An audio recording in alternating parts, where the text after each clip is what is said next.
Alrighty, everybody. Welcome to the Tuesday Live. Excited to be here with John Willis from Special Operations Equipment and Joel Riles from Fortress K9. John looks frozen. So, Joel, tell us, how's it going? Like, what's new? And Joel Riles from Fortress K9. John looks frozen. So, Joel, tell us, got a little bit of echo on my like, what's side. new? Can you hear me? And Joel Riles from Fortress K9. John looks frozen. So, Joel, tell us, Got a little bit of echo on my side. Let me do this. I just muted Joel Riles. All of a sudden, we're having some weird stuff. So, John, what's new? Well, we're having technical difficulties. I've got John on Matrix and no echo. And Joel, we had an echo from you. Have you done something to change that? Let's try you off mute. Matrix and no echo. Nope. Okay, so what probably is happening is there's a YouTube channel open somewhere in somebody's browser, would be my guess. Now he's looking. I'm sure John doesn't. John, can I hear you? Okay, great. What's new at the compound? Looks like we got weather coming in. We turned some turkeys out into their own pen, and they don't like to stay in their pen, even though it's way better than the tractor they were in. So they've been getting out at night, and something ate one of them last night. So we now have 3 turkeys. They have gotten out and are now massed up back around the tractor. So I just put them back in the tractor. So sucks for them, but I guess that's what they know, right? They never knew freedom, and now they're scared of freedom. I lost all my Nicole. You got it. All right, cool. I had Joel. the YouTube window open. My bad. Yeah, I was like, that sounds a lot like a YouTube, actually, as I listened to that delay. So, Joel, what's new in Florida? Not much. We're training a bunch of young dogs, and we're pushing some of our older dogs, and a lot of we're starting to do a lot of tactical training with the dogs. So we're gonna have some cool stuff for SRF, and I got a young kid that's been jumping into the bite suit with me. So we've been able to do some multiple attackers, and I've been able to get a lot more handling with the dogs, because normally I have to be in the suit, so I've got to have other trainers deploying the dogs on me and stuff like that. And they do good, but they can't come fight with me, right? So when we're doing a lot of the deployment stuff and the advanced stuff, when I deploy the dogs in, I come in and fight with the dogs. And so I'll grab the guy that's fighting, I'll throw him on the ground and tell the dogs to out. And so we can just do a lot more when I have somebody here who's a little bit more physically capable, and I'm not worried I'm going to hurt him when I throw him on the ground. So that's the fun stuff that we've been doing, getting some of our dogs spun up at a higher level. That sounds cool. Can you teach them to defend turkeys? Well, we could teach them not to eat the turkeys, and then they tend to be fairly protective over them once they get somewhat bonded to them.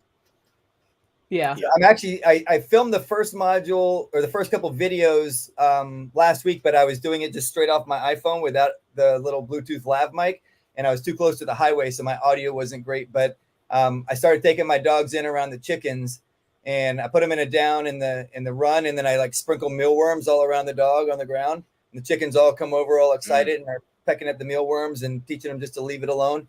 So yeah, for the homestead module on K9 Academy, we're going to have that should be launched with the basics in it by SRF. So my objective is to be able to advertise it. Jack was like, get off your ass and get it done before you do that. And he's like, it doesn't have to be done. It just has to be good enough to start. I'm like, all right, I'll get it done. Yeah, I saw part of that a week or two ago. Maybe you were talking about it, but I saw a dog around chicken coops.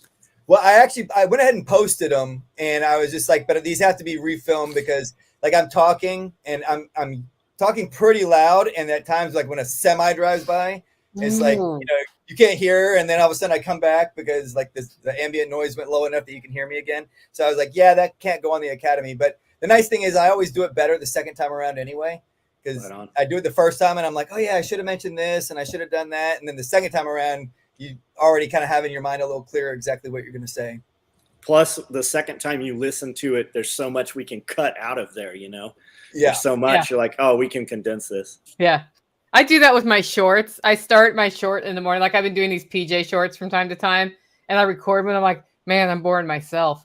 And I stop it And then I say what I finally figured out I wanted to say shorter. Yeah. That's one thing I was doing. I do those little motivational talks in the evenings, and I decided to limit myself to 3 minutes, no more than 3 minutes.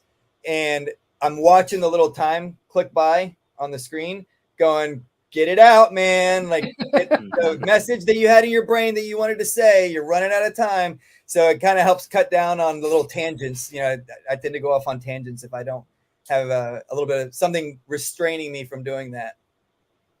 Yeah, that's a good method.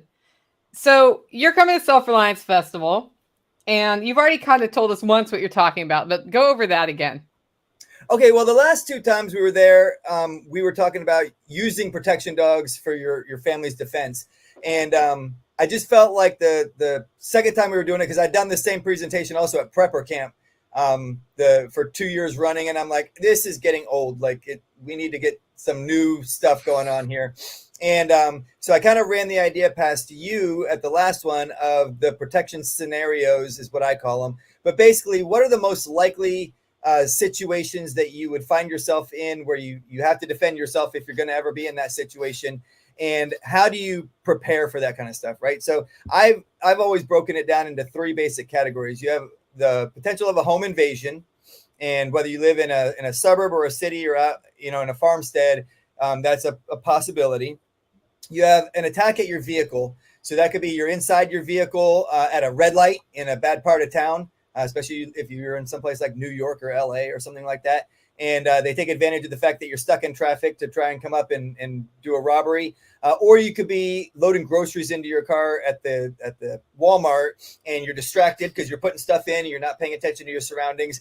And that's taken advantage of. And then the third potential is it's usually some kind of a surprise attack if it's this, but somebody kind of just attacking you out of nowhere. It could be a woman's running on a trail and a guy's been kind of stalking her a little bit and sees she comes to this trail and runs this time of day every day. Here's a place where there's nobody around. I'm going to wait for her to come and jump out and grab her and drag her into the woods, right? That sort of thing. Or you're walking a parking lot that doesn't have a lot of people in it at nighttime, and they kind of wait for an opportune moment, grab you, throw you in a trunk, and try and drive away. So those are your 3. If things are going to happen, we're not talking about like a bar fight or somebody just decides to punch you in the face or something.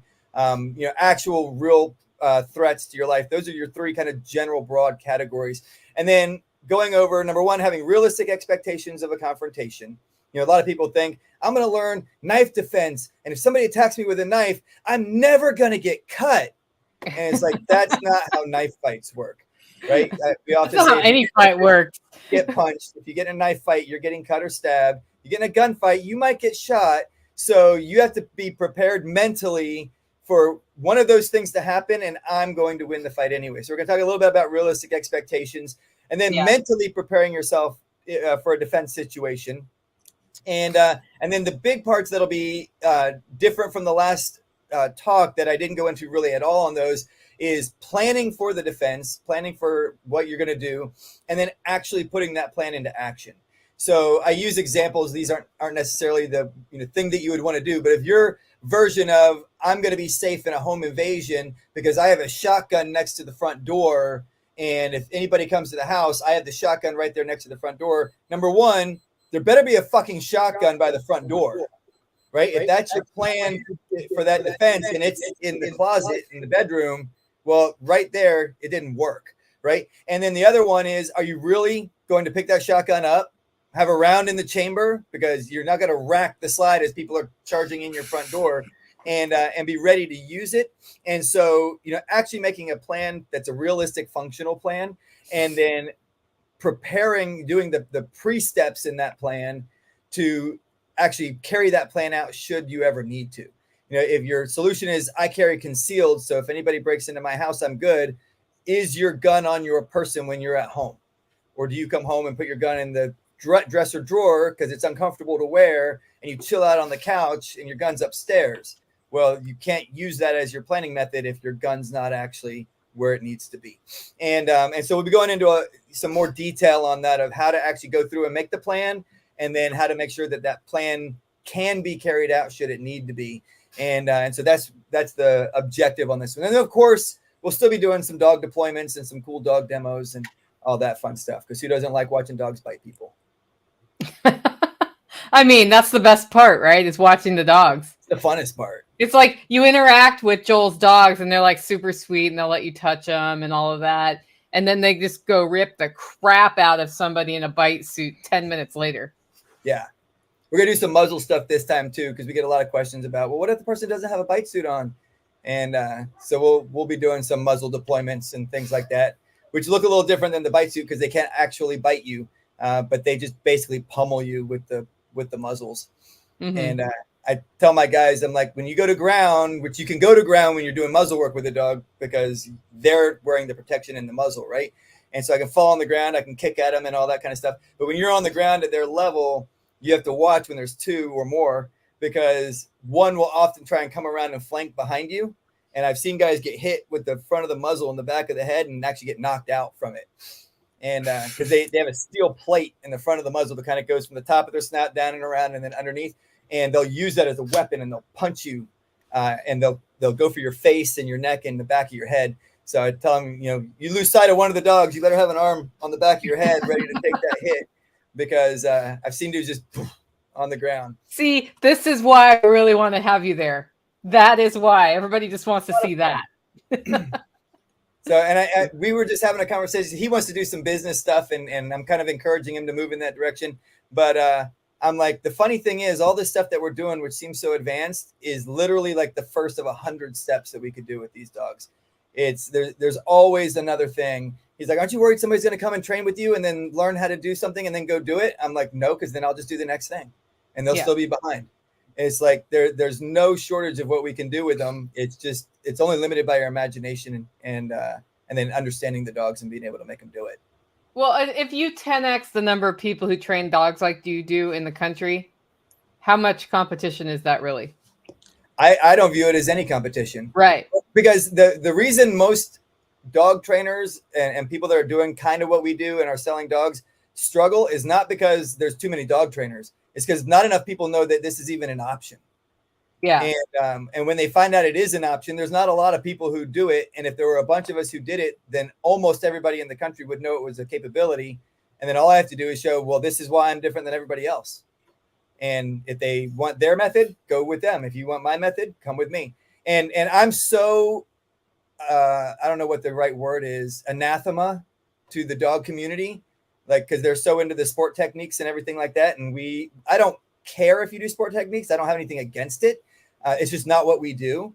And so because so many people use that method, there's only like 2 other people in North America that do what we do. So I'm like, I don't care. Go do it. Like, I hope it works out great for you. Yeah. Just make better content. I mean, yeah. If they're learning how to work dogs, they're probably not learning how to build content. Right. Yeah. Yeah. So I'm excited about that. Self-defense, as we all know, has been the place I haven't put enough attention, and I had decided to fix that in 2023. So I am working on things, but I'm excited to see just how you approach those 3 scenarios. The funny thing is the 2 times I've almost been attacked in my life, I was walking down the street. Yep. I was just walking down the street. One guy came at me with a knife and I was unarmed and it was in the hood, and I managed to psych him out and get him to stop. So God intervened that day. And the second time was on my own road, which is why things come with me on walks now, of course. And yes. I think there's a mental component, but also like, what would I do if somebody punched me in the nose? Really? Well, if you've never been punched in the nose, what you do? I've only been punched in the mouth, just not the nose. You look at the sky. Okay. And it sounds silly, right? But I remember as a kid, I tell this story a bit when we're doing protection type talks. And, as a kid, your mom always tells you, don't throw the first punch, right? I'm like, if there's going to be a fight, I'm fucking throwing the first punch. Because the first fight I ever got in, we're smack talking each other and talking about each other's mamas or whatever, like 6th graders do when they're, ramping up for a fight. You got to psych yourself up for it first. Yeah. And the dude was bigger and taller, and he was kind of on the heavy set side, which, I was a tiny little skinny kid. So, and he punched me in the face, and I was looking at the sky, and I was just confused. I was like, why am I suddenly looking at the sky? And my head came back down, and I was looking at the sky again. Right. Yeah. And that happened like 3 or 4 times until I fell over. And then that day I decided okay, if there's going to be a fight, I'm throwing the first punch. Like that's never happening again. And it was like a year later, same kid came down, and we used to actually be friends before that. And then obviously after we got in a fight, we weren't friends anymore for a while. And then we used to play football in our front yard a lot and stuff like that. So he came down one day, was walking down the street. Hey, could we jump in on a game? Sure. And he kind of brought it up in this like, haha, I'm going to punch you again in the face. And the minute he even mentioned it, and because I was a lot smaller than him, I fucking punched him in the face, jumped on his back, wrapped him up in my version of the sleeper hold at the time. I didn't really know what I was doing, but I tied his legs up with my legs. He fell on his face, and I pushed his head into the ground, and that was enough, you know, when you're kids, that he was like, okay, I don't want anything to do with that anymore.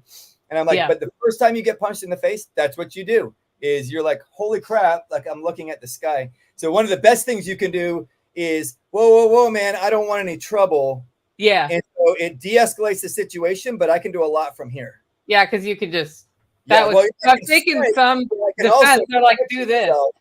Yeah, if I'm here, I can protect and I can bring my arms up so that even if I get hit, there's a little bit of a impact, like it jostles you a little, but not nearly like just getting straight punched in the face.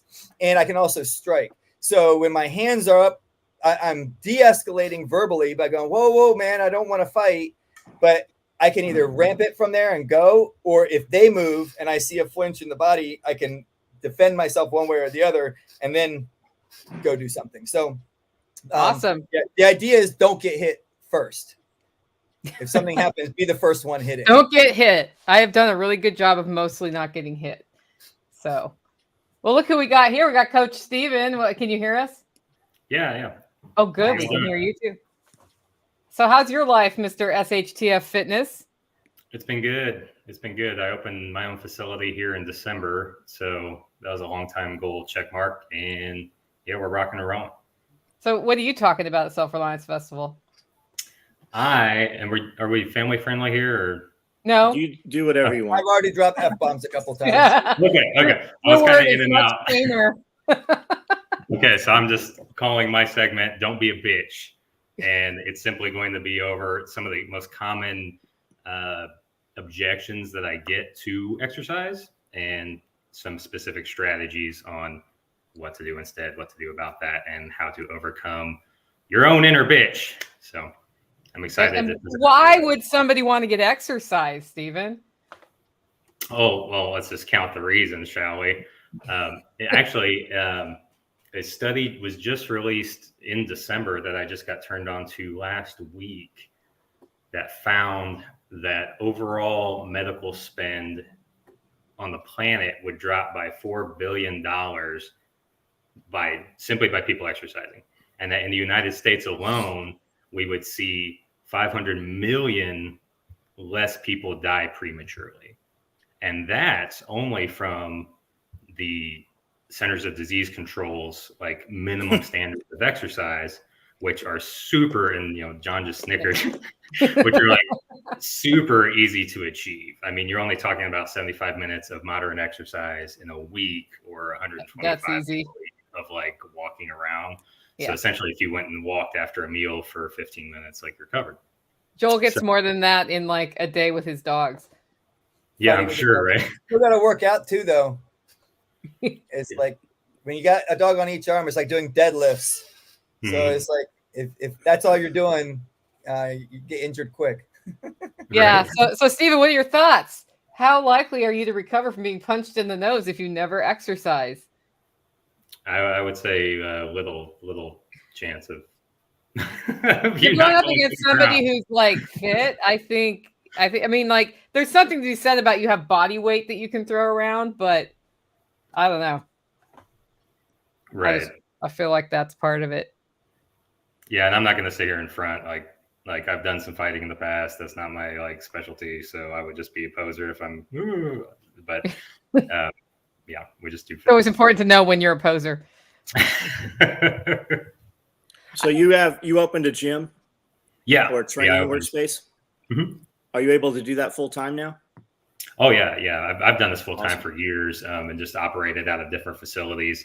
And so yeah, like this is my full time gig. Like I can't even take any more clients in person. I'm just like busy to the hilt. So And then the SHTF is just an effort to speak to the community and try to serve in that way with some more prepper-minded, liberty-minded individuals. Cool. So what are you going to do about that to grow? Well, we're going to start hiring people, which is both exciting and terrifying at the same time. Because my experience so far is like the younger kids don't have the experience necessary to make the amount of wage that they want. And there's not a whole lot of humility there. So I'm confident that at some point the right person will come along. But we'll see what happens. What's y'all's experience been with hiring people here in the last few years? It'll be your biggest frustration that you have. Agree. Joel? Like do you want? But what No, I I want do- the truth, so I get it. Yeah, what I've tried to do, I call them interns. I have young guys that'll come in and train with us for periods of time to learn. And I've just found giving them realistic expectations right up front solves a lot of problems. So if they're like, I want to do, and they say this stuff that's all pie in the sky type stuff, I go, well, you can get there, but here's how it's going to start. And here's your realistic beginning stuff. And if you do these steps, then this is what you can expect in a year and 2 years and 5 years. I think Amanda is responding to John's statement of it will be the most frustrating part of your job.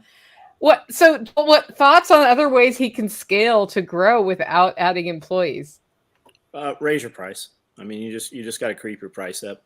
You just deal with higher end customers, especially if you can show results, right? If you have a catalog of people who have changed their whole, way of life and the way they move and the way they, feel, especially forward facing, if you can show that, then you can raise your prices. But as far as the employee thing, when you really talk to people that handle people well and employ good people, you have to pay them more than you feel they're worth, because they have to, like, when they get up on Monday morning and they've been drinking Saturday and Sunday, when they're like, oh, I'll just call in, they have to know that there is not a job that they're going to transition to that pays more than what they're paying and treats them better than they are treated. Like, there is no other option. You almost have to pay them more than you think they're worth. And you're going to go through 100 to find the one, but eventually that one will show up and he will move how you move and he will perform how you perform, and you pay that person. I have people that literally are on my floor right now that have been here. I mean, a quarter of the time, other people that have been here, and they're making twice as much and over twice as much. I pay for performance. And when you find that person, you make it very painful for them to leave. Yeah. Well, and I think it's also important to make sure that they know what you're giving them too. I made this mistake mostly with clients early on, is I would do them a favor, right? I'd give a discount, or I'd do extra training, or I would give something extra in what we were providing, but I wouldn't make it very clear that that's what I would do. And then they would somehow down the road feel slighted. And then you feel even more pissed off because you put all this extra stuff in for them, but it was never communicated. And it can sometimes be uncomfortable to do, but I normally do this, but for you, I'm going to do this extra thing. Here's what I expect in return for it. And so that everything's crystal clear in everybody's minds. I guess it's just communication. We just got to be better at it. Yep. And Weapons Junkie there, I actually know him. He manages hundreds of people for huge corporations. So he will definitely have, I'll bet 95% of his job is just developing people. Yeah. Weapons Junkie just offered to help you. Hey, that sounds good. I'd be happy to chat it up. Maybe we should bring Weapon Junkie on here at some point. Yep. Anyway, so you're talking about don't be a bitch and get over yourself and actually take control of your physical. I used to think it was bullshit that just getting up and exercising every day was the one change I needed to make to become successful, because a lot of people say that. And then I started getting up and exercising every day, and a whole bunch of stuff changed for me. I think the biggest thing is you have way more energy for the whole rest of the day when you get up and do something right off the bat. It ignites that's something. The biggest thing I noticed. It's an endorphin release when you have a problem that you can't solve. If you physically work out, I mean, you can take a guy, lock him on ship for 6 months, 8 months at a time, or deployment. You can put him in a jail cell. The one thing you can't take away is physical fitness. They have the ability. Everybody does. And fitness is free, really, in the rawest form. people just want to pay. Really, most people that pay for a trainer, they want a counselor, not a trainer. But there are some that, you know, that want to actually get to the next level and show the progression. But yeah, I always look for accountability, because if I publicly state something, now I have to do it. And the same thing is, if I have to be ready for my next training session, whether it's vocal training or whatever, or coaching, well, shit, now I had to do the work in between here and there. And I find that helpful for how my weird brain works. So it just, Right. it releases endorphins. It releases endorphins, and it's easy to get momentum from it. It literally translates to the rest of the day. it's kind of like getting on that scale reminds me not to eat crap all day. It ignites you. I used to work out at night, but I never slept till 2, 3 in the morning. If I work out at 8 o'clock tonight, I'm not going to be to sleep by 11. No way. What were you going to say, Steven? I just said that that's certainly true. But yeah, a lot of people, they'll pay me for that accountability factor, right? I deal with a lot of people that they not only need that accountability, but they need somebody to actually show them the ropes, right? Now, you can go and watch YouTube videos on how to do everything, but that's not set up for your own injury history, your own limb length, and all these things. So you need to be properly assessed, ideally, in order to get good and sustainable results. I was just talking to one of my guys yesterday that just started, and he was thankful for me because he had the willpower to at least get started, but he kept injuring himself, and he was just trying to replicate what he had seen done. And ultimately, some of the things were just not meant to be for his body type ultimately. And so it just took me to give him a screen and tell him what would be, injurious if he pursued this any further. And, I was off to the races and getting good results. So the accountability is key. And so even if you're not paying a coach, if you can get a buddy, if you can have somebody that even checks in on you and checks your progress, much like you guys have done with the keto challenges and stuff like in the past, that stuff is huge. Yeah, you do not want to show up at Self Reliance Festival fatter than last time you were there. That's a thing now. John wants something changed on his property every time, right, John? What I don't know. What's the correlation though? Well, just having the accountability. Got it. Yeah. Like that. What I find about Self Reliance Festival is there's some accountability. I don't want to show up and be like, yeah, my business is smaller this time. Well, I look at it like if you can't handle your fitness, I can't do business with you. Like if you can't handle your shit, I'm not interested. Like, don't tell me what you're going to do. Show me what you did. Like if you're going to say, hey, I'm going to do this keto thing and I'm going to lose some weight, then motherfuckers should be walking up to you going, hey, you look fucking good. And if you're not hearing that, it's because you don't look good. Stop fucking telling me what you're going to do and fucking do it. And if you tell me you're going to do some shit you don't do, we're done. Like you get 3 chances with me, but really there's 2. There's not a third. You could totally change that over a year and I don't see you and come back and I'll be like, okay, maybe. But if you can't handle your own shit, you're not going to be involved with me. Yep. Cool. Yeah, just doing keto and then basic workout once a day. It's still weird when I see somebody I haven't seen in 3 or 4 months and they're like, hey, you're looking really good. I'm like, I feel like I look the same as I did before, but you haven't seen me in 3 or 4 months. So that's really nice. That's good to hear. Yeah, it doesn't take a lot. I mean, it really doesn't. Just do more than you're fucking doing, right?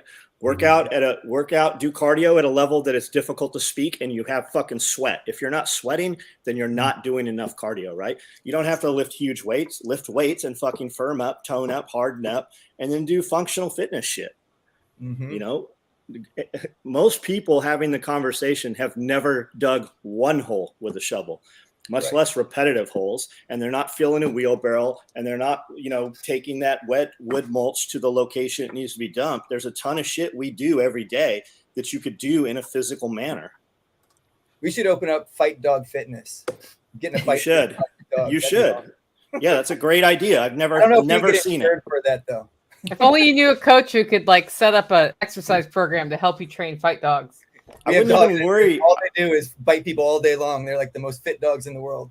Everybody wants, like the Machado brothers. Do you know who they are? The dog brothers, right? They met up in a park with a scream of sticks, and it's the real Fight Club. The real fucking Fight Club was out of California.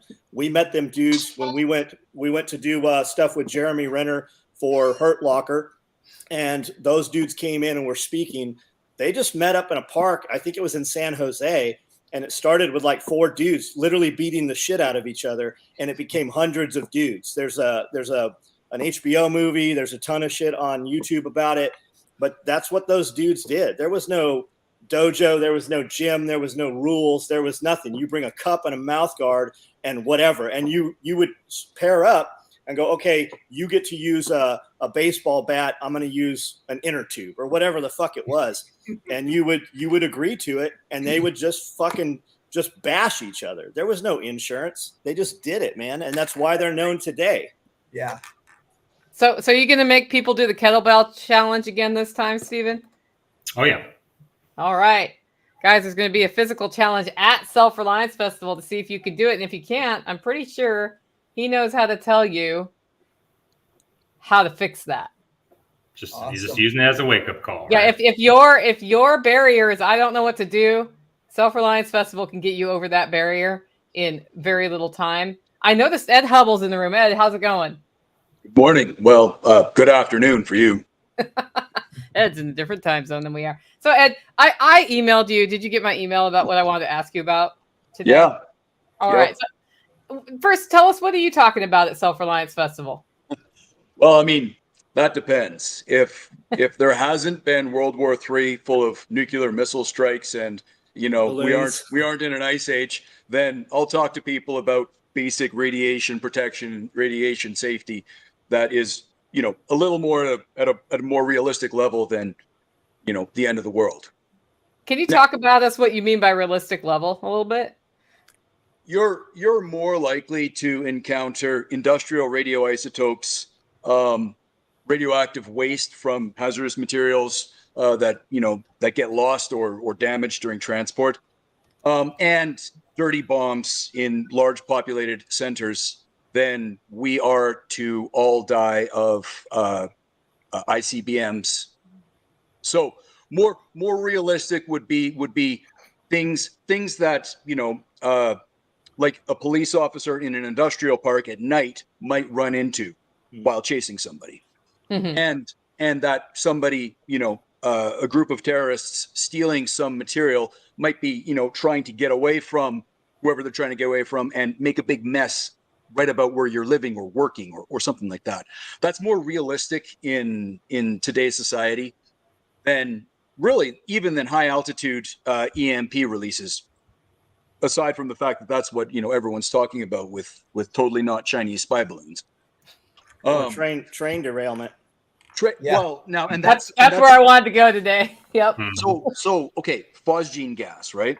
All over the news. It was used in World War I. Also, it's a really common thing in like in industrial processes. Having been in industry around welding for decades, phosgene gas is something that it's just one of the hazards. I mean, you can look it up. You can go on Google. You can go phosgene gas SDS safety data sheet. It'll tell you everything you need to know about it. Effectively, chlorine can release phosgene if it is affected by UV rays. So chlorinated hydrocarbons are the source of our problem, and then UV rays, we're talking about welding, can make phosgene gas release, and phosgene is very nasty. It's a pulmonary irritant. Most people who breathe in a lot of it die because the parts of their lungs that exchange oxygen stop working, spasm up or close. Other things about it, if you don't already know, and again, you can Google all of this. It smells like musty hay, fresh cut lawn, like your grass. Mm. Sometimes it can smell like corn. Everybody's sense of smell is a little different. Thing is, by the time you smell it, you most likely you've already received something like 4 times the lethal dose. So that's not really useful. And then the other thing is, like, there's not really a lot of effective things we can do to treat it, except a lot of oxygen. What we're trying to do is pump it out of your body, replace it with fresh, high quality O2, and then treat whatever damage has occurred to your body afterwards, resuscitate you however we have to, depending on the situation. So yeah, it's nasty. But to the point of, everybody hearing about train derailments now, the way I see it is like this. the news is composed of liars. We know they're liars, right? And because once we've decided that they lie about everything, we've got to remember that even when the lie might be convenient to us, they're still lying. So, like, they want you to be really scared of train derailments, but trains have been derailing since the history of trains. Trains have been carrying hazardous materials since the history of trains. This isn't a new problem. This is something that occurs pretty regularly. It just hasn't received widespread attention. What I would ask is, what should we not be looking at while this is everywhere on the news? And that's probably the bigger deal. Now, for the people that it affects, obviously, it's a severe, life-threatening problem. I'm not making mincemeat of that, but the best way I find to avoid these things, and it doesn't matter what it is, sulfur dioxide, any of the hexafluorines, radioactive materials, anything that can aerosolize and become particulate and sort of distribute out over large areas because of wind patterns and rain. The closer you are to highways and railways, the more likely you are to be affected by these things when they happen. Not if, when. That's just what it comes down to. And you don't have a lot of resources to defend against this. Frankly, like air is everywhere. All of our houses, the buildings, everything we live in is designed for efficient air exchange from the inside to the outside. And it's not a small feat to go ahead unless you've, prepared for this, where you can flick a switch and all of a sudden all you're getting is filtered air in and out. Changing your house, reconfiguring it while there's, say, a green cloud coming towards you, which would be like chlorine gas would be a good example. It's just not going to happen. So it's one of those things, your best defense is to not be there. My question is this. There's lots of critique of how the situation in Ohio was handled, where they blew up the train. How would that usually be handled? Is that like literally the only recourse? Because I don't know. Yeah. When it seems a little weird, like what the fuck's going on here? There's a little bit of that factor for sure. Mm-hmm. So there is some risk, and for those of you in the chat who don't know, I'm in northern British Columbia, Canada. I'm literally thousands of miles away from this. I don't have eyes on the ground, so I don't know exactly what chemicals, what the whole, the topography looks like. There's lots of factors that go into this. My concern would always be extending the range of whatever air cloud, like whatever's been distilled into the air or evolved into the air. I would want to minimize that. So anything that I would do would be to try to get that to the earth right there so it can be dealt with. Because when it's in the air, it's really hard to deal with, right? Because weather patterns change; they're constantly fluctuating. And so I would always, like, if I could fly, a mountain over top of that and drop it on that spot, that would be my preference. Like and so anything, right, yeah, exactly. So anything that does the opposite of that, I'm a little leery of. So there's animals dying all over the place right now. Well, fuck yeah. I mean, 100 miles out, all the fish are dead. Birds are on the ground. Cattle's dead. This morning, people 100 miles away, their animals are dying. There's a guy breeds foxes. A lady was showing her chickens this morning. They're detecting it 500 miles away already. It's not what they're saying it is, or at least that's how it would seem. I have a client who was evacuated from there, and he was able to drive through last night at like ground zero and physically drive right past there and send me video of it. Like, it's a dude I actually know. But there doesn't seem to be any like, hey, you can't come in here. Hey, this is, and then they were saying a lot of the chemicals that are created from the explosion, it creates sulfuric acid, for instance, is one of them. But a lot of the stuff, as it settles, it's clear. You don't know it's there. So you have to go through and wipe all of your shit down. And that's on you, right? There's not a hazmat dude coming in or a decon company coming in. It's just like, hey, guys, come on home. Wipe your shit down. Sorry. And nobody, generally speaking, people don't know how to decontaminate things. Like, like most people need to be taught how to wash their hands. Lots of adults need to be taught how to wash their hands, right? And so like decon, that's a whole different thing. Joel, good to see you. Bye. You too. See you guys in March. Gotta go. Yeah, bye, Joel. I saw a report saying that the placards on the tanks were incorrect and that material should not have been on that train line. Yep. And that there's another like hazmat train line or where they can haul more hazardous shit. And this was actually on the wrong train line, the train company. It's like everything else right now. Everybody is understaffed. Everything is not being taken care of. Maintenance has been pushed out. The crews are not running as they should. Breaks in between time. You're seeing a lot of talk of that. They are saying that the axles were actually sparking and on fire for miles before the actual derailment happened. Yeah, it's just a weird situation. It's funny because there's been this push, right? We want to get rid of pipelines. Pipelines are dangerous because they leak everywhere. And what wasn't sort of, balancing that out was, hey, this shit's going to move somehow. And pipelines aren't on railroads and pipelines aren't on the highways. And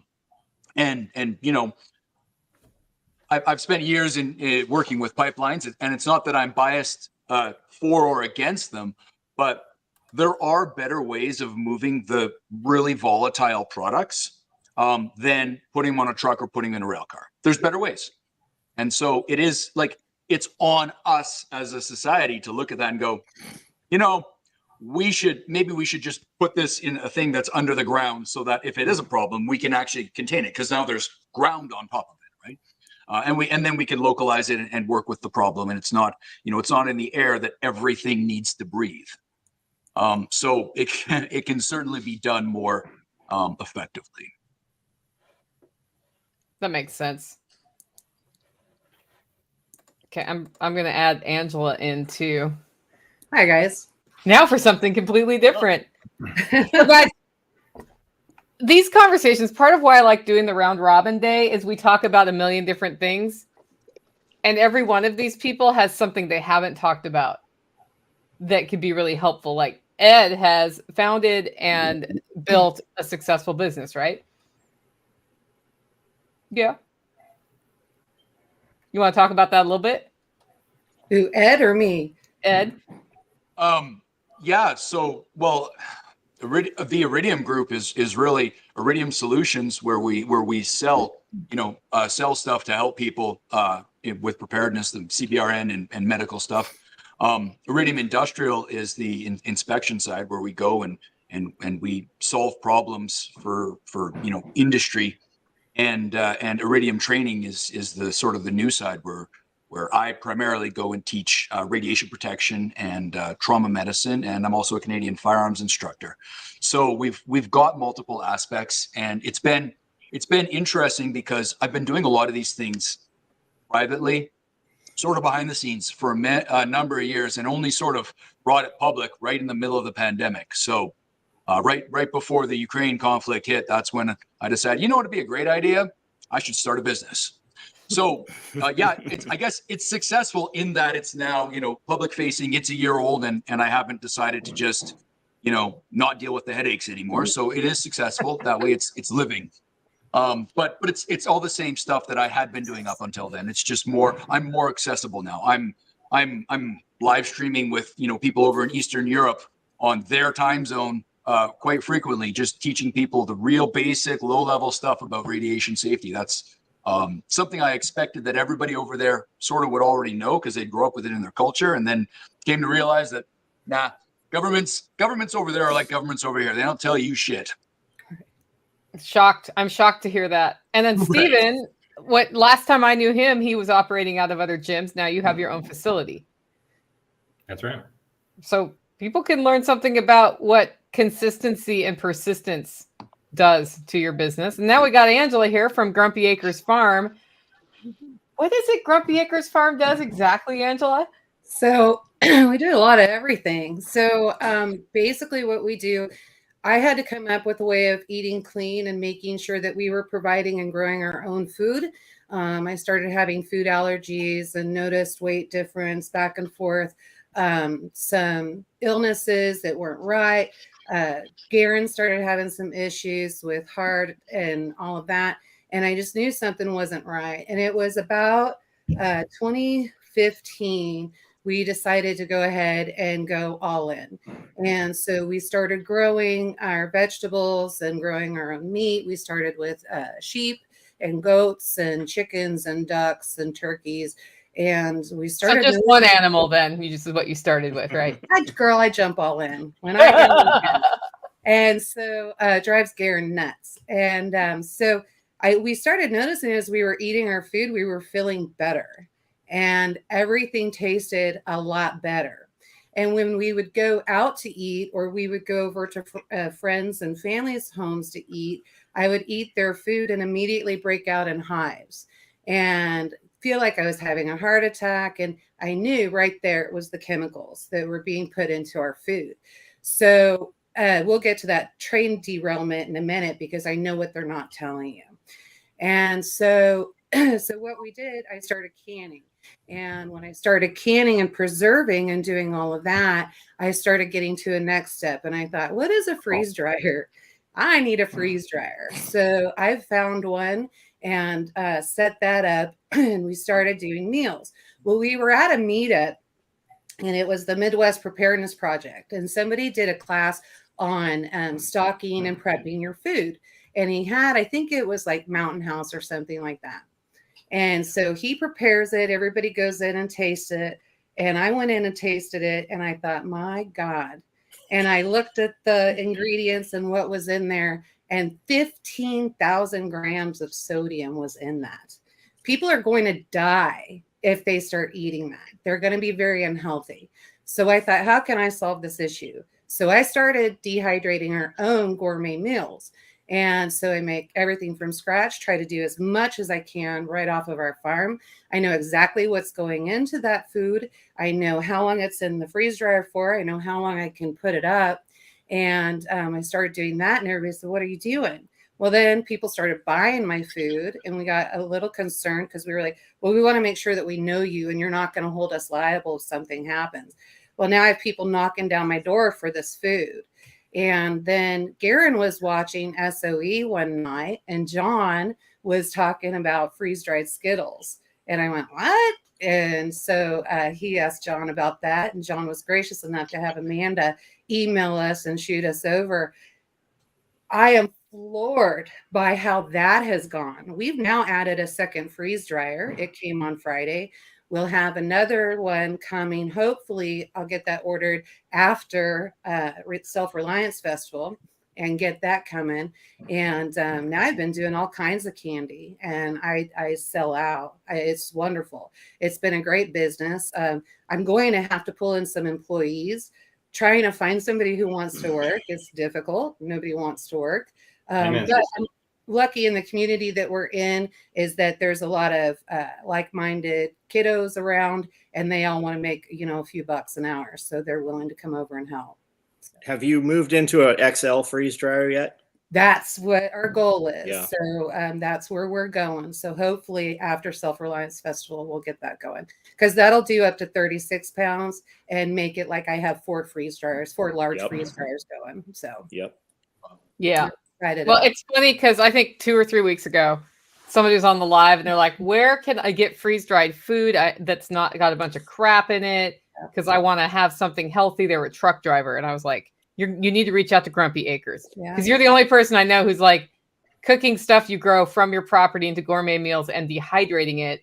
And what I know from traveling a lot is it's really nice to have a couple things with me in case because I have some allergies. I don't talk about them a lot, but in case I end up somewhere where I just can't, there's just nothing there. And then it's like water, done. And I know you were doing the carnivore diet, and so is Garen. And so if you're doing the carnivore diet, try finding a carnivore snack. And so now I've done that. In fact, I just came up with a ham and cheese chip. So you'll love that. You'll have to try it when we go out there. I will totally try that when we're there. Yeah. The cool thing about carnivore is you kind of end up just eating once a day. Yeah. And you're like, I'm not hungry most of the day. I know. I have to remind him, just at least get a carnivore snack, do something, get something in your body. So Yeah, so we've been doing that. I just want to thank John. John, you were an inspiration for a lot of that and for a lot of the business. So I get both sides. Sometimes I feel guilty because I'm cooking healthy and doing those gourmet meals, and then I'm selling candy. Yeah, it's crazy that's your bigger seller. It is. It's us too. Same thing. Yeah. Yeah. Yeah. Yeah. So it's been fun. And then I did that short on the reconstituting the eggs, and started getting emails and phone calls, and now everybody wants raw eggs. And I looked at the prices on those just out on Google. They're anywhere for 4 pounds is anywhere from $56 to $98. And Yeah. I'm like, well, shoot, I could do that. I see 1 pound bags for $65. That's crazy. Wow. That's Yeah. just crazy. Yeah. And so I can provide a much cleaner product. I know where the eggs came from. I know where it is. And wouldn't you pay the $60 for eggs that were healthy, fresh off the farm versus where you don't know where it comes from? Did you know that a lot of our freeze-dried food actually comes from overseas? Yep. They're American companies, but the food comes from overseas. Yep. So, Well, I can tell you, having the freeze dryer in my life, because you're presenting on food preservation at Self Reliance Festival, right? yes. So just because that was like when I looked at everything we were doing, like we got this big hole and it's food preservation, and then your application come in, and I was like, yes. I know. That's the only reason why I did it, because I heard you say that. I was like, because I can do it, but then I'm doing that instead of what I should be doing. So, but I know just because we operate cyclically here with the seasons, because we're growing a lot of what we eat. My powdered eggs like saved my butt this year because my ducks gave up for a long time, and people were like, "How are you getting eggs?" And I said, "I'm adding water every morning and reconstituting them and making a scramble. That's what I'm doing. That's why I do that. I don't put it in a bag to wait 25 years to then throw it away. Right. Like that doesn't make sense in my world." So, well, and when you've got 100, 150 chickens, that's a lot of eggs. And there was a time that, it's funny to me. There was a time you could get farm fresh eggs and nobody wanted to come over and spend $3 for fresh dozen eggs. Now they're like $8 every dozen eggs. Ah! Yeah. And now they're all coming on the door and they're like, well, we want eggs. And like, well, I have a business now. I can make more money freeze drying my eggs than selling them to you for $3 a dozen. And not have to deal with people directly. Yeah. You know what Neethi did in 2020 when people wanted to join her food church to get meat because they couldn't get it at the store? She made them join her church for a year as a member to have that subscription, and then included in it the sort of the education of why the quality of her food was better, which I think is brilliant. I think farmers who are selling people eggs because they're cheaper now need to do that. It needs to be a subscription that you're committed for a year, and that there needs to be sort of that education. Because once you go to those farm fresh eggs and then go back to grocery store 99 cents a dozen eggs, terrible. Yeah. It's like I won't even eat eggs at a restaurant anymore. They should never be coming to you because your eggs cost less than the grocery store. Your Right. eggs should always cost more than the grocery store. Sorry, my the price. Grocery store. Yeah, absolutely. Because I mean, they can come and see the chickens. You're not buying an egg in the grocery store. Cage free doesn't mean what you think it means. Like none of the terms on those damn boxes mean any of the shit that you've been led to believe that they mean. Yeah. Yeah. But really, everybody wants to know what they don't know about the train derailment. you like totally seeded that, and you're like, now let's talk about food. Yeah, well, it actually is part of it. So one of the things that it did vinyl chloride was actually on that train. And so when they went in and said that they were going to burn everything, control burn. And I wanted to die.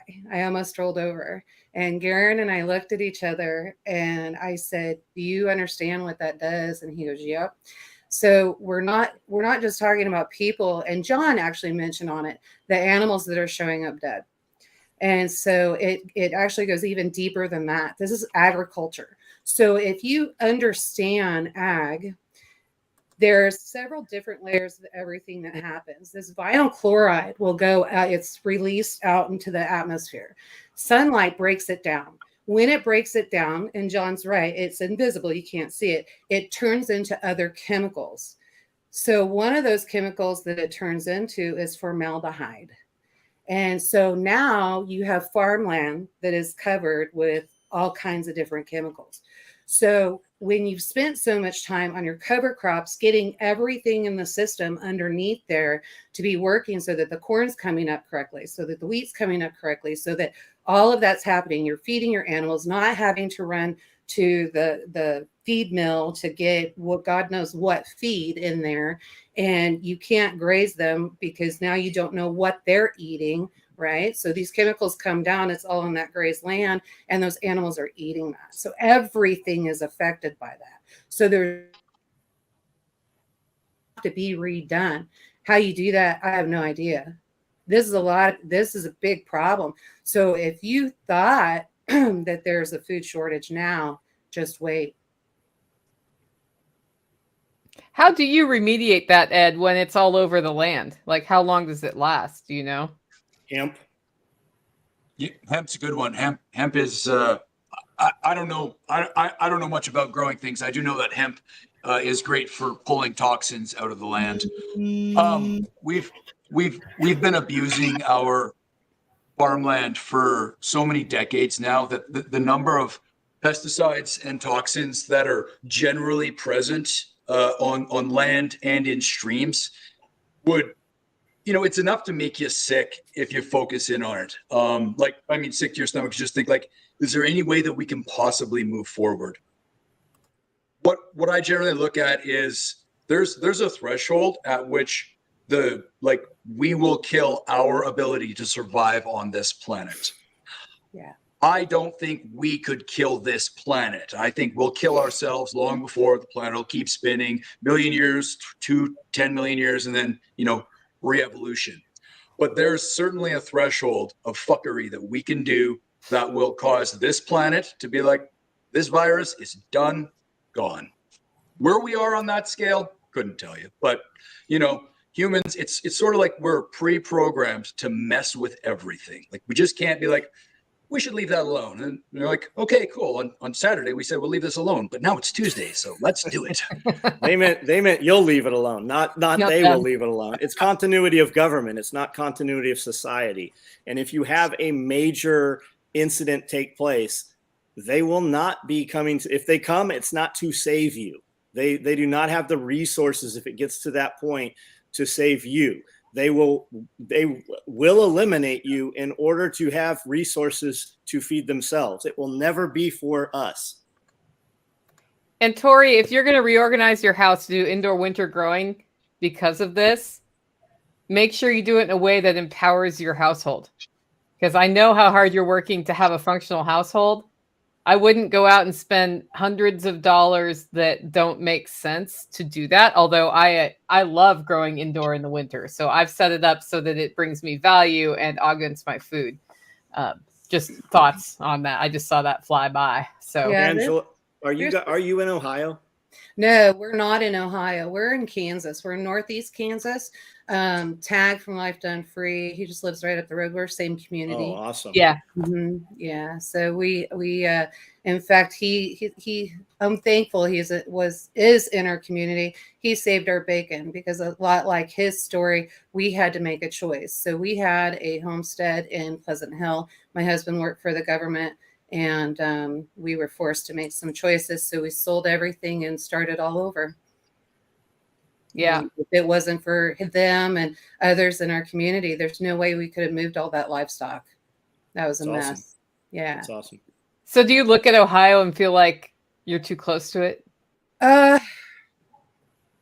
No, and I'll tell you why. I feel like on our land, what we've done. So Garen does permaculture, and he does permaculture design. And even though we're starting all over, and we're trying to get things going, we have enough cover crop and that kind of thing, and we have enough barriers, if that makes sense, that I think we're fine. So the position that we put ourselves in, and I was a real estate agent when we were in Missouri, and Tag did some research on this area. So where we're at, we actually sit in a valley. And so in this valley, the air kind of circles above us. It doesn't really come and lay in. And we're actually, if you look at a map, if any of the nuclear plants were to get, or nuclear bombs or wherever they came from, the way the jet stream moves, it moves away from us. So we really don't get any of that garbage. So I think we're okay. But, I mean, if fear can paralyze you. And so if that's what you're going to do and you're going to worry about that, I'd rather worry about stocking my pantry and making sure my kids have something to work for. I don't want to paralyze myself so that I'm not doing anything. That's what I think. I see so many people do that, and they do that even in canning and freeze drying. They say, well, USDA says you can't do that. So no. Yeah. Then don't do it. But my pantry looks better than yours. And who's going to tell on you? The people in those groups, right? The people that you consider your friends. You want to see crazy shit? Look at the rabbit and chicken groups and the canning groups. Oh my gosh. Death threats come in. Yes, insane. I'm going to kill somebody. Well, don't eat my food. Nobody's died so far. And if you can't recognize botulism and mold, I don't know what to tell you. Yeah. So, grow up, put your big girl pants on and move on. But I don't know. That's just kind of our thing. But yeah, no, I don't worry about being so close to Ohio. So, and it's fine. Yeah. The problem with the whole Ohio concept is Ohio's are happening everywhere. And they can happen. There's no, it's, the train derailments or the pipeline explosions or whatever are only going to happen here, everywhere. Right. The entire system but there's 2 more train derailments currently this week. One's in Texas. I don't know where the other one was. There's over 1,000 last year. Yeah. It's infrastructure, and it moves millions of metric tons of product a year, millions or some number, across hundreds of thousands or millions of kilometers / miles per year. So you can't do that without some collateral damage. There's just we're inefficient. We as humans, we create inefficient processes. We try to get as best as we can, but these things are going to happen. And so like I said, it's not if it happens, it's when. And we don't know where. The train could hit a cow or some other large, like for us, moose, get swept off the tracks quite frequently. And occasionally, it's in a place on an angle or whatever, that train pops off. And then there's, whatever product was on there is now in the stream that's beside the railway track, which is very inconvenient. And it's a big problem, right? But we don't have anything better, right? Well, until teleportation becomes a real thing.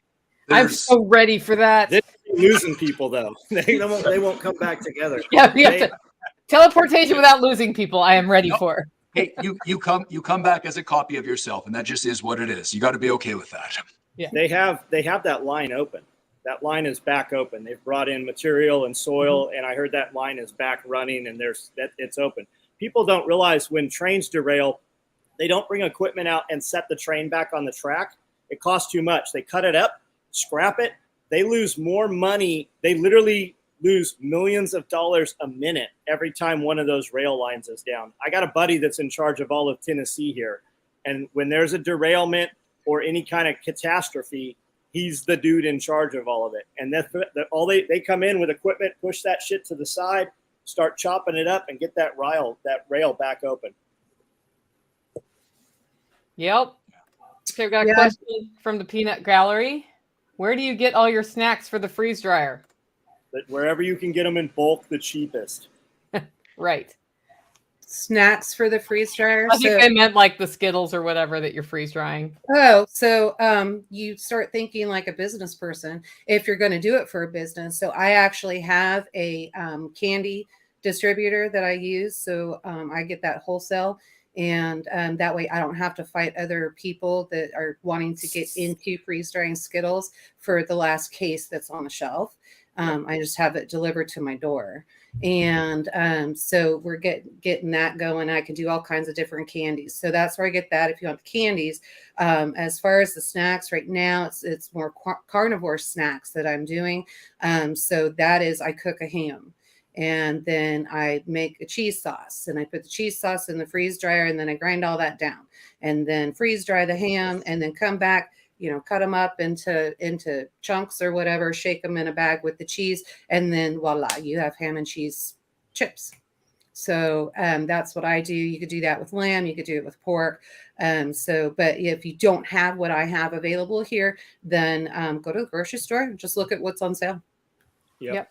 And then anytime you can buy in bulk, it's cheaper to move it on a freight truck than UPS or FedEx. So anytime you're buying stuff, and if you listen to Tag at all, you'll already have this in your head. Mm-hmm. I don't want to have to unload a truck with boxes. Right. I want to use a forks and unload the pallet and put it as close as we need it to the location. So whenever we're buying something, like when we buy gummy bears, I buy gummy bears 5,000 pounds at a time. Yeah. Like a semi truck comes up and we unload pallets of gummy bears. And to get price advantage, that's what you're going to have to do. Well, and we even worked out a deal, and he did really great with us. So if we order, when we order to over $2,500, then they ship free. Oh, that's awesome. Freight shipping to my front door. That's great. Yeah. And we have instructions with them, so they know exactly when the truck comes in, where it needs to go. And basically they do all the work for us. So it's not a big deal. That's perfect. Yeah. Yeah. I love this company. They're a like-minded company. They're family owned, and they great people. So I'm excited to do business with them. Here's an important question. Are you bringing these products to sell at Self Reliance Festival? Yes, we will have our vendors in it. Yes. Yeah. I will bring less products, considering I'm going to be getting into a vehicle and driving across the border.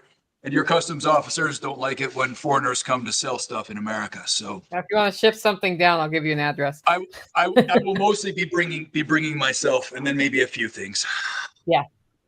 A lot of the stuff that I sell is actually more available to you folks in America anyways, because lots of it comes from America.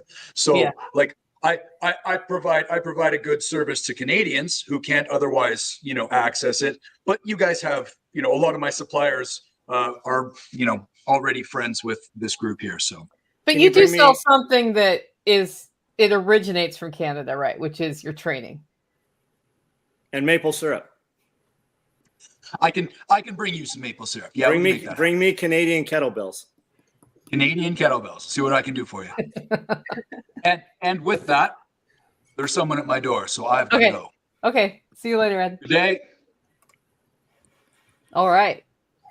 Angela, are you doing yolks and whites or whole eggs? I've only done whole eggs. So what we do is we crack the eggs in and then get those in a blender, scramble them, and then I take the tray out so I don't spill anything.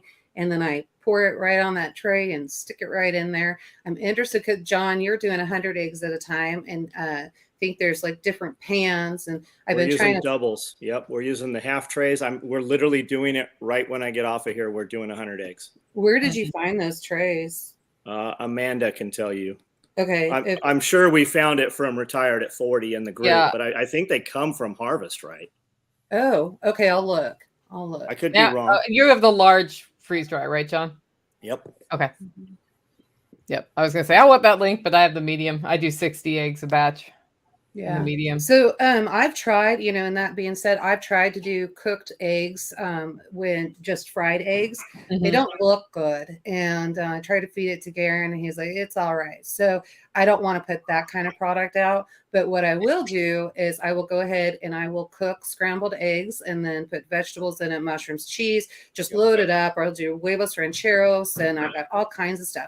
And then I freeze dry that. And then, so those are already cooked and sealed and ready in a package. And then you have your breakfast.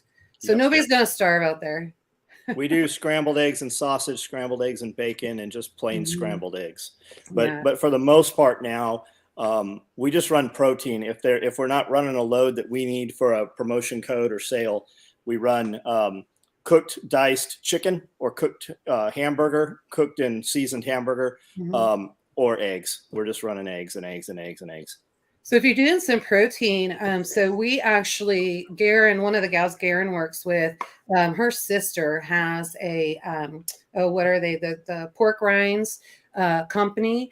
And so they were doing, it's a lime spice dust that they put on the pork rinds to give them that. And so she is actually, we're going to be able to get wholesale from her that and put that on pork loin chips. Awesome. And so we think that that's going to be a good combination. So just kind of coming up with these different things. And really it's Garen dreaming of how hard he can make me work. So, ideas, and he's like, can you put this together? And I'm like, challenge accepted. Let me see if I can do it. So that's cool. Yeah. Well, that lets you be creative with it, though. I think it does. And if you've ever watched any of our cooking videos, I love to cook. It doesn't bother me. And, I just want to figure out, okay, what's the best bacon that I can make? And I've made 2 different versions of bacon. And G likes them both, but prefers one over the other. And so then put those out there. And plus we have to have content and videos. So, and everybody seems to like them. I get a lot of comments on them. So, but it's just basically, I'm surprised at how many people don't know how to cook anymore. And so if I'm in a grocery store and this actually happened, and it was last year, I was in the grocery store and I had to go, I was looking for sweet potatoes, and I saw the sweet potatoes. I'm like, those don't look very good. Maybe I'll just try something else. And I heard this 20-something standing over there. And she's like, how come I can't find any sprouts? I can't find any bean sprouts. Where are the bean sprouts? And she was asking the grocery manager there. And he said, we don't have any, and we won't have any in for the whole year. And she's like, but I eat those every day. What am I going to do? And so I ran over. If only there was a way to grow your own in a mason jar. Right. That's exactly what I did. So I grabbed my grocery cart and I ran over, like running people over. And I get over to her and I'm like, look, I said, I'll walk you through the store. We will go buy everything that you need. Everything is here and you can grow your own. I'm going to teach you how to grow your own. And we did. And so, it's just getting outside that. And then there was, for some reason, there was no meatloaf seasoning. And so there's another. That's a thing? There was no meatloaf seasoning at all on the shelf. So there's a girl standing next to me because I was trying to get some of their seasoning. And there's a girl standing next to me and she's like, well, I guess meatloaf is out for dinner. And I was like, what? It's so, I like every time I hear this, I just want to die. And so, I'm looking at her and I said, okay, let me teach you how to put your seasonings together to make meatloaf seasoning. And it was spring. And so do you have anything in the garden? Of course, she had no garden. And so, and then she's having to spend big money on seasonings to make her own. And it's just, it kills me that people don't know how to cook. You should set up a shorts channel. You should just do shorts on YouTube and TikTok and Instagram. And you could even stage it. Just take a friend to the grocery store with you and be like, oh man, no seasoning for meatloaf. I guess that's do that whole script you just did. Yeah. But do it over in 15 to 30 seconds. You would explode. Huh. I'll have to see if I have time to do that. And then I'll have to see if I can get a friend to actually do that. Yeah. Just stage it. Even just do it with yourself. I mean, right. You would blow up. Yeah. It would be hilarious. Yeah. I had another one, a neighbor called me and said, hey, did you see these people on Facebook and they're calling themselves a homestead? And I was like, no, I didn't see that. I said, what's going on? And she said, she was not eating because her husband was in construction and they had 5 children. So she wanted to know how to get 5 hamburgers out of 1 pound, or 6 hamburgers, out of 1 pound of hamburger. And I looked at her and I said, what? First of all, anybody living on a homestead should not be starving. Second of all, 1 pound, if you only have 1 pound of hamburger and you need 6 hamburgers, don't make hamburgers, make a meatloaf. Mm-hmm. And so, throw some oats in there that expands and all of that. You tell people that, and then they're blown away. I did a video on it, and the people that were blown away seemed to be the younger generation about adding the oats in there. The older people that commented said that was the way it was always done back in the Depression. Yep. Yeah. Or make goulash, like throw it over pasta. There's all these things because people will have like, I have this ingredient and it makes X. Right. And they don't understand all of the other things you can make with it Oh to yeah. stretch a meal. I mean, I'm thankful that we produce enough meat here that I can just eat meat and Yeah. not worry about that. But if there was a time when I made a chicken last 5 days, just like anybody else. Yeah. Just wait till they find out they can't put a real fire in their fireplaces. Right, right. Well, and Garen was going through. We just got the pantry finished and back, and converted the garage to a pantry. And he was going through and looking at everything. And he came to me and he goes, "Did you realize how much flour you have stocked up back there?" And I said, "Yes." And he said, "That's way too much. That's going to go bad." And I said, "No, because we haven't been able to really rotate very well because we've been living out of boxes and the house isn't completely finished." And so you can't find anything. It's a cluster. And so I said, just put their dates forward and I'll use those so that those don't go bad. And so, but I have that flour and that's in Mylar and put away. That is not just in the flour bag, just to be clear, on the shelf. It is in a bucket in Mylar. And so I've got that, and that flour I go through, because if I go and buy noodles, which I've seen noodle shortages too, and the last 3 packages of fettuccine noodles that are sitting on me, but how is that really made? Where did the egg come from? What is all of that? Yeah. So if I have my own flour and I've got my own eggs, I can go make my own noodles just like that. And you can make them without eggs if you want to. Like, we don't have eggs. Like, there's all the other thing we don't do very well is substitutions. If we understand the function of like baking powder in something and you don't have baking powder, you have a way to make something rise that's not baking powder. Well, and you guys have applesauce. There's all kinds of stuff. So, and the applesauce cream of tartar will do it. Yeah. It's very interesting the way that all of that works. And that's what I love about having the orchard, because I don't have to worry about, in the bees, I don't have to worry about having sugar on hand. And most of the sugar you're finding isn't pure cane sugar anyway. The cheapest sugar that you're finding has been it's been processed, and it's not pure cane sugar. So, which is not healthy for your body either. And so, if anybody wants to know how I know, I was sick. I had a stroke at 35. I was 35 years old and I had a stroke, and it happened right after I went through the McDonald's drive-through. And because I shouldn't have been going through the McDonald's drive-through. I weighed 312 pounds. And so my body was very, very sick. And I finally had to have a conversation with myself, and then watching what my mom went through. My mom died at a young age. She was 57 when she passed, and had a lot of health issues as well. And I realized our food is killing us. And so, and I think, okay, conspiracy, I think it's intentional. And, I think it's absolutely ridiculous. And so just eating clean, and you would be so surprised. And everybody, when I was doing real estate, sometimes, you had to go out to eat with clients and you had to do that kind of stuff. And so I got here and I wasn't selling real estate anymore. I wasn't on the road all the time. And so I dropped even more, 60 pounds. And so everybody's just shocked, and they're like, "Are you okay? Are you sick? Are you sick?" I'm the healthiest I've been in years. And so, food is medicine.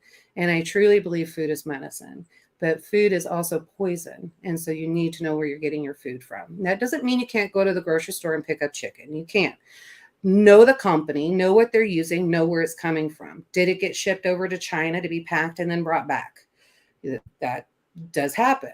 So, know where the food is coming from, know where it's sourced from. If you go to farmer's market, then you know where it's sourced from. So there's all kinds of different ways.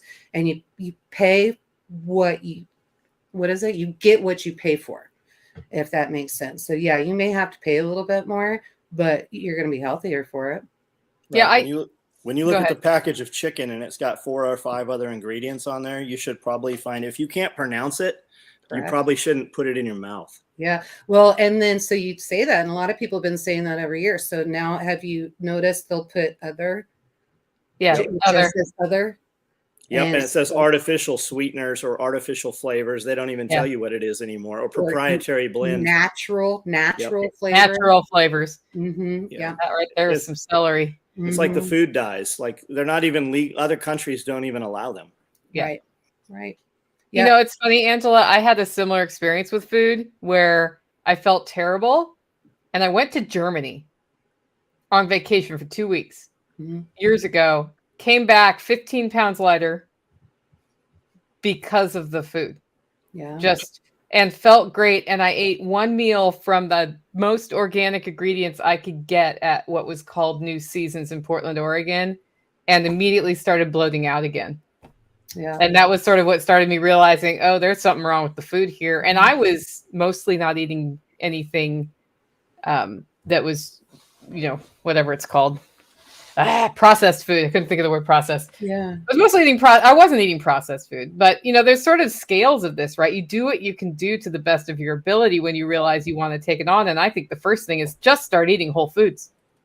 Yeah. And make your quality of your whole foods better over time. And cut the MSG out. And so the MSG is really a big thing. And so if you can cut out that MSG, which is that natural flavoring, and the others, all of that, if you can cut that out, then that's great. I was looking just to look and see what I could find. And I'll do that. I get curious and I'll just go through things. I can spend 3 hours in a grocery store just being stupid, not buy one thing. And so I look at these new seasonings that have come out, and there is another, and I for the life of me, I cannot remember the name of it. But it starts with an M, and that will actually cause cancer, and they're putting it in your seasoning. Letty Lou, Amanda has the same deal every time she goes to the grocery store. And it's usually kind of snide, like, are you going to leave some for anybody else? Or that's a lot of meat, or are you buying all the meat? But when you look in their cart, they don't have any meat.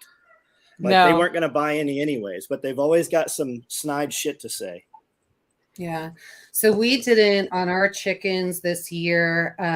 We did not process enough because the moving and everything, trying to get everything done.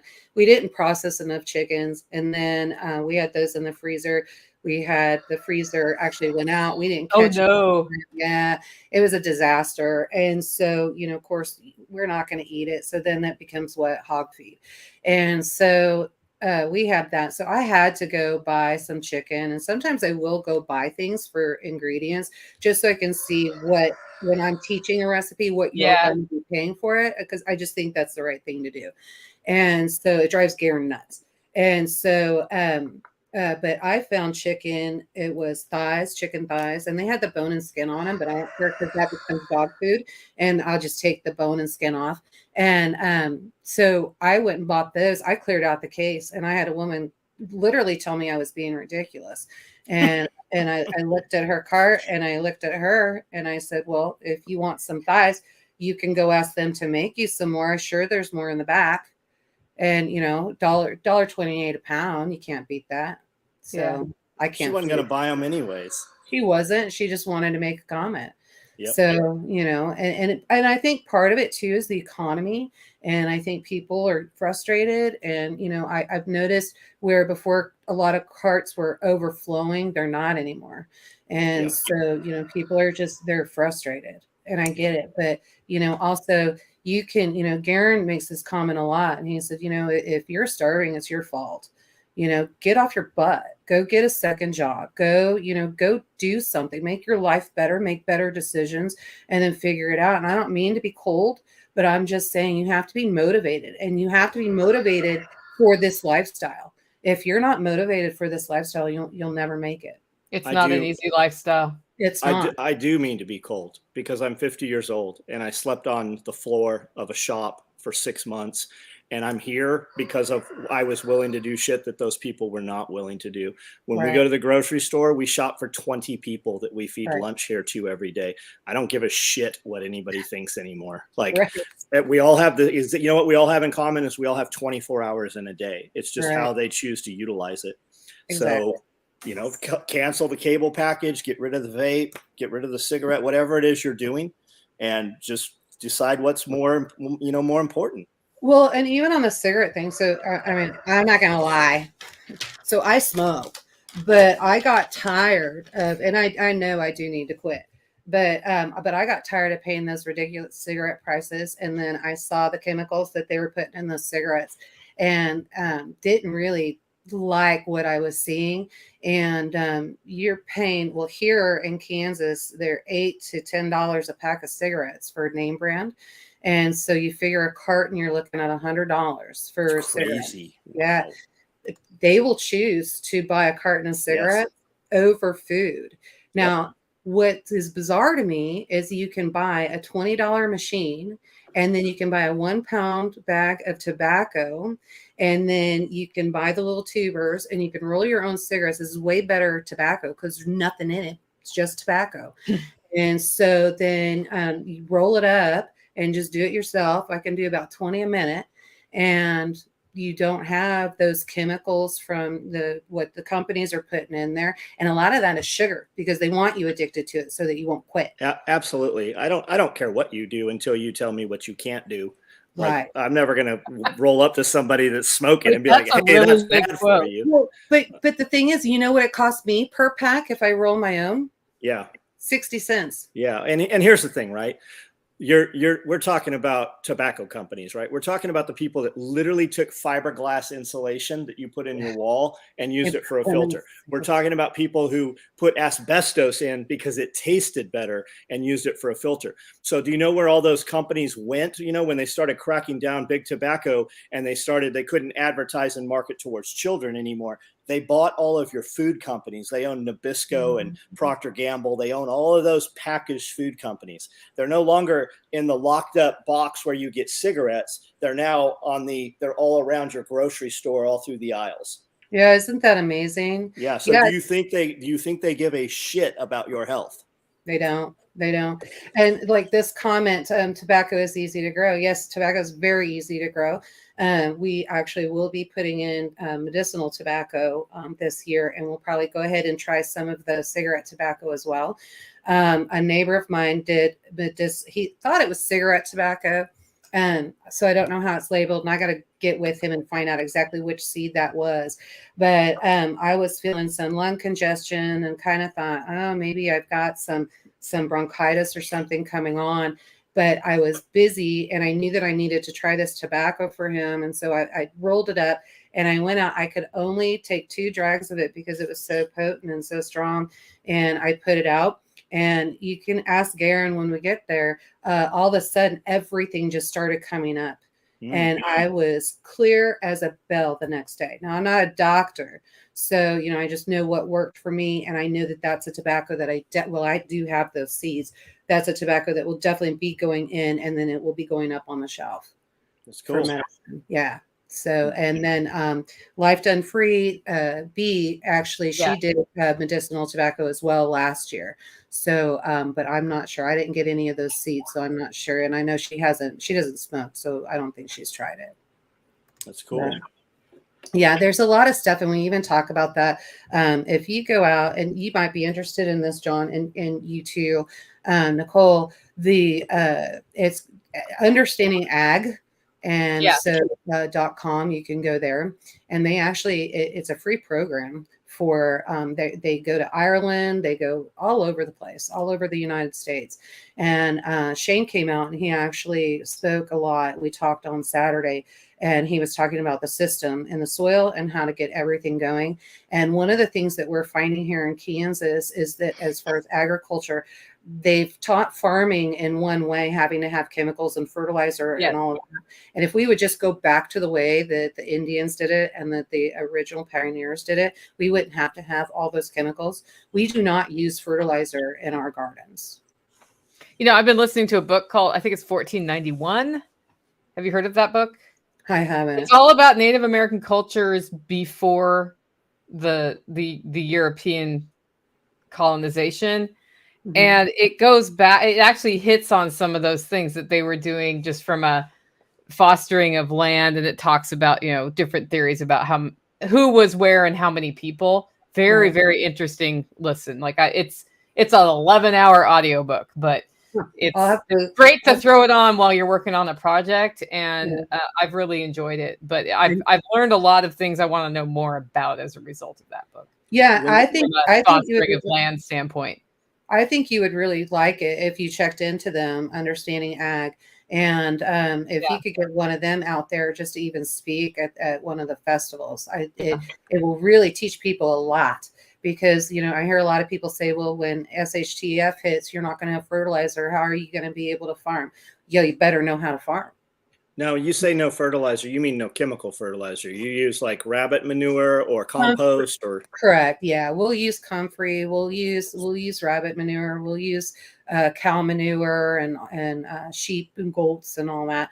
We do use that. We have our compost pile and all of that stuff. So we do use that. I'm talking all chemicals. So cool. When on the big commercial ag. So on that, they're telling you have to go in, and they created this fertilizer shortage and all this stuff. Yeah. And a lot of these farmers are having to go in, and they're taking out loans. They're not even living free. You would be surprised how many American farmers are in debt. Serious all of them. debt. All of them are. And well, Shane's not. So this is what goes back to Understanding Ag. So if you go back to Understanding Ag, there's no more loans. You don't have to be doing this anymore. You don't have to be in debt.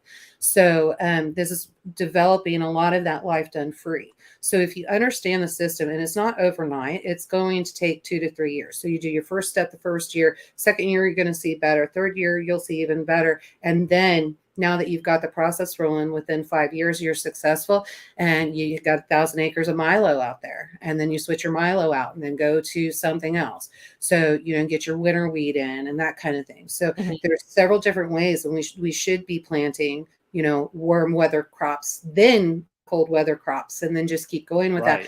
Because if we don't, we're not feeding our soil. And so we're killing all of that bacteria and everything that's underneath there. And we need it because it needs to be feeding the soil. Yeah. So he's not doing Monsanto or ConAgra soy and corn.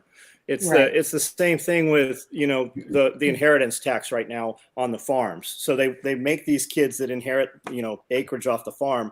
They have to sell part of the acreage to pay the inheritance tax and just to keep it going. It's about taking away generational wealth. And it's all, I mean, they're all owned by Bayer. It's the same thing that happened like with the lions in Africa, right? When they closed down and made it hard to bring trophies back, people stopped hunting lions. You know what's in those game reserves right now? Monsanto row crops are over there. All those lions, they flew around in helicopters and killed all those lions, and they killed all of those elephants. And that whole area where Cecil the lion was, that's all Monsanto. That's all ConAgra right there. Well, and it's getting bad here. So in our county, there was some commissioners that are taking bribes is what they're doing. And so there's a solar company, that commercial solar, that wants to come in, and they're literally trying to claim, what they want to claim is easement on farmland. And they want all these big commercial, I mean, it will just be acres and acres and acres of solar panels. It's the most disgusting thing I've ever seen in my life. And, you know, you want a couple solar panels for your house. Great. I approve of that. We're doing it here. We want to make it bigger. We've got solar panels stored over at tags. We'll get everything in and get that done. So that is a future goal, but it's not going to cover all of my acreage. It's going to supply what I need. So if you want to do it individually for that, that's fine. But why should I give up my farmland for you to put solar panels on so that you're making money and paying me back 2 cents a month? Have you seen the videos of the big solar farms where the sun reflects off like a laser? Birds are flying over and it literally like smokes them. Oh, wow. Yeah, this is insane. So, and it's just one thing right after the other. And it's just like Ed said, we'll destroy ourselves before we destroy the earth. Yeah. Sean always says it's not a good idea to cut down forests to put up solar panels. That doesn't help the environment, but it's spun like it is. And I always, you know, that's true. I've seen people do it. You got to cut the trees down so the sun will hit them, or else the sun won't hit them. Yep. So that's that's part of the design, right? We want to push everybody from the boonies. Like I even hear audio from the 60s, right? Push them to the coast, and they want to make them rewilding zones, right? Why? So that's their park and that's their playground. You will live on the coast. You will entertain, you will educate, you will work all within, 1,000 feet of your residence. So you don't need a vehicle, and you'll have a passport to go out to the elite's playground. But what would you put out there, right? There's no skyscrapers in the middle of nowhere to block your solar panels. Right. Yeah, I don't know. It's crazy. It's just the way that everything goes. You always think that you're ahead of the game, and then, here they catch up, and then you got to get ahead of the game again. So, it's just a constant battle. I don't know. I think it's important to be aware of it, have the conversations, educate other people about it, and then just put your time into what you can control. If we think that society is going to collapse or evil things are about to happen, wouldn't it be a lot better off for you if you had a lot more money, on the way there? Yeah, well, that and really assets. So we're finding so what we're finding is we turn that cash into assets, and then have those assets. We got something to barter with, and we barter all the time. And so, like, I've got 30 meat chickens that I will not have to raise. I don't have to see them. I don't have to pick them up from the post office. And so I have somebody else that is growing those for me, and in turn, she gets a lamb. And that lamb is just born. So I haven't had to bottle feed it, and I don't have to feed it, because as soon as it's weaned, it goes over there. Great system. Everybody's happy. I've got another one for festival. We're going to try some t-shirts since we're demoing. It's My Kitchen, My Rules, and it's got the frying pan and all that. So we're doing a few t-shirts. We just ran 20. So, but we can take orders for more and ship those out if they're a hit. And so she's doing for me. She's doing vinyls for the trailer and for the truck, and she's getting a U. That's cool. Yeah, that is cool. It's swap. Everybody's happy on each end. So why not go ahead and do that if you have the assets, right? That's what I was thinking when you were saying tobacco, right? Everybody's like, I don't need tobacco because marijuana will be everywhere. Well, that's fine. Marijuana probably will be everywhere, but people will want what they can't have, which will be the tobacco. Right. Yeah. Yeah. I keep saying to myself, I want tobacco here, and then I keep not planting it. So that must mean I don't want to grow it yet. If you have anybody that raises cattle around you, I know that it's hard to find, but the big blue mineral buckets, you just try growing a little bit in those. If you have high winds, you want to make sure that it's protected, because the wind here will take them right out of those blue buckets. But you can always grow it in the mineral buckets. I mean, I just want it in the land. I just haven't decided where where you want it. I haven't committed. I've said to myself I want to, which isn't a commitment at this point. I want to do a lot of things. on the way up to Paducah through Kentucky, we see tobacco every time we make that drive. Yeah. So in Missouri, we have Weston, and Weston, Missouri, they grow tobacco there, and it's some of the best cigars come out of there. It's just absolutely amazing. In fact, they still have cigar rolling competitions, and they've got this great big, huge, I forget what you call it, humidor, walk-in humidor, and you can watch them make the cigars, and then you can go in and pick what you want and all of that. And it's pretty neat. So you just go down and go to where they make all the liquor, and then go pick up a cigar. You can hit all your vices in one trip. Just get it all. It's just we call it a good girls' weekend. Stop for some cheesecake along the way. Actually, there's a great French restaurant there. Yeah. So guys, this is a really good example of something that I find it hard to explain about things like the Self Reliance Festival, which is this conversation that was happening has nothing to do with what Angela's speaking about, right? We just started talking about all of these things, and I learned a ton just in this small amount of time. Those are the conversations you're missing when you don't come to Self Reliance Festival. Yeah. Having I didn't even know Angela until like about a year ago. Yeah, I think it was that we met. September. Back to the Land was that September? Yeah. August, somewhere in there. And now it's like, hey, my friend just hopped in on this live stream because she gets it, right? So if you have not gotten your tickets yet, it's $75 now until the 22nd of February. That's selfreliancefestival.com/tickets. And I wanted to highlight the speakers today because I want people to know how cool it's going to be there from a content standpoint, and it is. But conversations like this are actually the real reason to go. That's the best explanation I can make of that. And you, Angela, you illustrated it really well because we talked about tobacco, we talked about solar panels, we talked about the Ohio train through. Like, think about everything we covered today. Yeah, no, it'll be great. And we hope to see everybody out at Self Reliance Festival. And we're going to get with Lonnie and see, we've got an event stove, a 6-burner that we're going to bring out. And, sweet. And we'll do some demonstrations. People are just, fear creates paralyzation, right? And so they won't use a pressure canner. We'll have that demonstrated out there. I think we're going to do spaghetti sauce with noodles in it that everybody thinks they cannot can. So we're going to do that, both water bath and pressure can. And we will show you that it's the only reason for a pressure canner is the fact that the time saving. That's it. It's cool. Yeah. Yep. Have you ever just put a pressure canner on until it popped just to see what happens when you don't pay attention? I have never seen a pressure canner just pop. So, will they even pop anymore? They have they have safety features built in. Yeah. So unless you override those, they will not explode. And the biggest fear when I'm teaching canning that comes up is that the pressure canner is going to explode.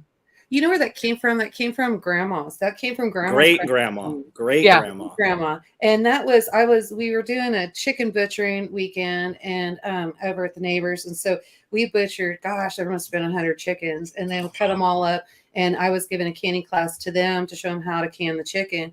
And so we're putting all that chicken in there and everything else. Well, all of a sudden, great grandma's canners started showing up. And then brand new canners started showing up. And luckily I had all my canners too, because I didn't realize there was going to be that many chickens. And so we put everything on, and I just showed everybody, like, all of these are still usable. And so what it was with great grandma's pressure canner, it will not open until it is cooled down. And if it's not completely cooled down and there's still some heat in there and you go to open it, that's what the problem is. Yeah, the stuff will shoot out. Yeah. So and so there's a plug that blows if the pressure gets too high. And so if that plug is blocked, it actually will blow up and send shrapnel places that you don't want shrapnel. I mean, do you ever want shrapnel anywhere? But so that's the other thing that they're afraid of. But if you open, it's the same with the Instant Pot, right? People online are like, this is the most dangerous thing ever because I finished cooking, let the steam off, opened it, and everything inside blew up in my face and I had 2nd-degree burns. Yes, because your face was over a pot you were opening that was hot, first of all. And secondly, you're not supposed to do that. This is my biggest pet peeve. Who in the world opens a pan lid? This is not a steam bath. You don't want that in your face. Even if they're not going to get the All-American, right? Get in the Presto is so we run 2 Prestos. We have 3 All-Americans, but we run 2 Prestos because it does everything for you. Yes. You don't have to put a camera there. You don't have to go check it. It just cycles perfectly. Do you have an All-American, John? 3 of them. Okay. All right. Because that was one of the things we were canning outside. And that was one of the things that we talked about because I discovered, depending on how the wind was and how cold it was, one canner, the Presto, worked better over the All-American. But the very next day, things changed and the All-American worked better than the Presto. Right. And if you have to do it over open flame or wood fire, you obviously need that. But for the person starting out, man, those Prestos are so simple. And you like your Prestos, you mean? We have we run 2 at the same time. I like my Prestos. So I've got Prestos, and because I teach so much, I have a lot of people when they have them, they're not using them anymore. They give them to me. And so then I can clean them up, make sure that they're take them up to the extension office and they check the gauges and I make sure everything is working. And then that way, when somebody comes to me and they say, I want to learn how to can, but I can't afford a canner, I can go, here's a canner. Now I want to see you can. And, and I know I'm kind of one of those, I'm up front and I just speak. And so there was somebody I was waiting for them to use the canner. And I finally said, hey, I gave you 2 canners. Where, how come I haven't seen you can anything? And so the very next week, another couple went over, Hacks from the Homestead went over there, helped her, showed her through the canning, and now she's addicted. She's canning all the time. This is what that's for. And so you have to get over the fear. And for if anybody doesn't know what I'm talking, the Presto canner, I'm talking about electric. You just plug these things in. It's literally like Electric. you say can this thing and it does. That's a really cool one, and it's better than its competitor. It's the best one. Huh. I haven't seen that one. Angela's thinking the brand, like the stovetop Presto makes one. No, it's I'm like talking $80 now, and the All American's several $100s. So, and if you go to buy the electric Presto one, you will always find this one that's about $100 less. It won't pressure can. Don't buy it. If you think you're getting a deal, you are not. Yeah, you have to look at the description and make sure. I don't even have one because I have a different electric can. No, I have. I'm like you. People who started canning, hated canning, give me their canners. And then when I see somebody doing something that looks horribly unsafe and they're like, but I don't have a pressure canner. I'm like, here's your pressure canner. Yeah. Use it. And that's worked really well. So, but they do take up a lot of space. They do, and I've got a 15-quart Amish water bath canner. Nice. And I didn't realize I always wanted it, and then I was able to get it, and so I went to put it on the stove, and then I went to go put it away, and I went, oh my, it's big. What else did I put in here? I have a 36-inch stove, and it takes up half my stove. It's 2 burners. Yeah. So also for people who, if you're not aware, when she says, like, I have a 41 quart All American, that doesn't mean you can can 41 quarts at a time.